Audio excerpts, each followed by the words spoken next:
சகோதரர் பக்தர் சிங் அவர்களின் ஊழியத்திலிருந்து விடாய் துணிக்கேற்ற வார்த்தைகள். ஆகஸ்ட் மாதம் 18ஆம் தேதி.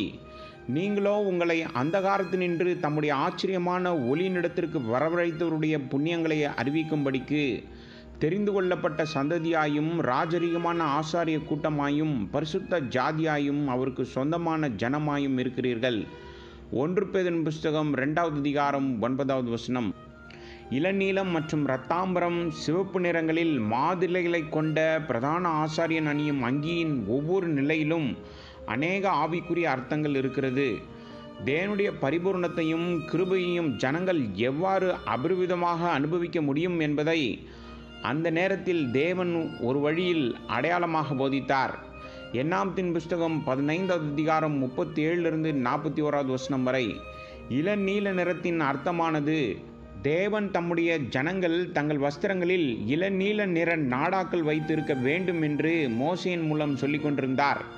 இந்த வழியில் அவர்கள் தேவனுடைய ஜனங்கள் என்றும் அவர் தம்முடைய கிருபையால் அவர்களை காப்பாற்றினார் என்றும் அவருடைய கட்டளைகளுக்கு நாம் கீழ்ப்படிய வேண்டும் என்றும் அவர்களுக்கு நினைப்பூட்டப்பட்டது. அதே போல இளநீல நிறம் நாம் ஒரு பரிசுத்த ஜனம், ஒரு சொந்தமான ஜனம் என்பதை நமக்கு நினைப்பூட்டுகிறது. 1 பேதுரு புஸ்தகம் 2வது அதிகாரம் 9வது வசனம். நீங்கள் உண்மையிலேயே தேவனுடைய பரிபூரணத்தை அனுபவிக்க விரும்பினால் அவருடைய பரலோக அழைப்பை கற்றுக்கொள்ளுங்கள். இது கர்த்தராகிய இயேசு கிறிஸ்துவின் தலைமையின் கீழ் ஒரு பரலோக வாசஸ்தலம் அல்லது ஒரு பரலோக சபையை கட்டுவதற்கான அழைப்பாகும். இரத்தாம்பரம் என்பது ராஜரீகத்தை குறிக்கிறது. இயேசு சிலுவையில் அறையப்படுவதற்கு முன் போர் வீரர்கள் ஆண்டவராகிய இயேசுவுக்கு சிவப்பு நிற ஆடையை அணிவித்து யூதர்களின் ராஜாவே வாழ்க என்று பரியாசம் செய்தது உங்களுக்கு நினைவிருக்கும். யோவான் சுவிசேஷம் 19வது அதிகாரம் 3வது வசனம். ராஜாக்கள் மட்டுமே இந்த நிற ஆடைகளை அணிவார்கள்.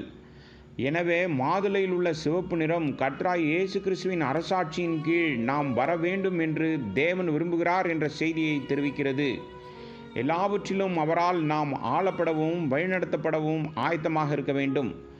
எபிரேயருக்கு நிருபம் 9வது அதிகாரம் 19வது வசனத்தில் தெளிக்கப்பட்ட இரத்தத்தை பற்றி பேசும் சிவப்பு நூலை மோசே பயன்படுத்தியதாக வாசிக்கிறோம். தேவனுடைய உடன் வேலையாட்களாக நாம் ஒரு தெளிவான மனசாட்சியை கொண்டிருக்க வேண்டும். குற்ற உணர்ச்சியிலிருந்து விடுபட வேண்டும். இதை நாம் கர்த்தராகிய இயேசு கிறிஸ்துவின் இரத்தத்தில் சுத்திகரிக்கப்படுவதன் மூலம் மட்டுமே பெற முடியும். கண்ணீர் சிந்துவதன் மூலமோ அல்லது நீண்ட ஜபத்தின் மூலமோ நாம் ஒருபோதும் சுத்திகரிக்கப்பட முடியாது. நீங்கள் மனத்தாழ்மையுடன் கர்த்தரிடம் வந்து, கர்த்தராகிய இயேசுவே, நான் எண்ணத்திலும் சொல்லிலும் செயலிலும் தீட்டுப்பட்டிருக்கிறேன், உமது விலையேற பெற்ற இரத்தத்தால் என்னை சுத்திகரியும் என்று ஜெபித்தால் உடனே அவர் உங்களை சுத்திகரிப்பார். எந்த ஒரு உன்னத அல்லது அசாதாரண அனுபவத்திற்காக நீங்கள் காத்திருக்க வேண்டிய அவசியமில்லை. நீங்கள் அவரிடம் கேட்கும் அதே நேரம் நீங்கள் சுத்திகரிக்கப்படுவீர்கள். தேவ ஊழியர்களாக இருப்பவர்கள் எல்லா அசுத்தங்களிலிருந்தும் சுத்திகரிக்கப்படுவது மிகவும் அவசியமாகும்.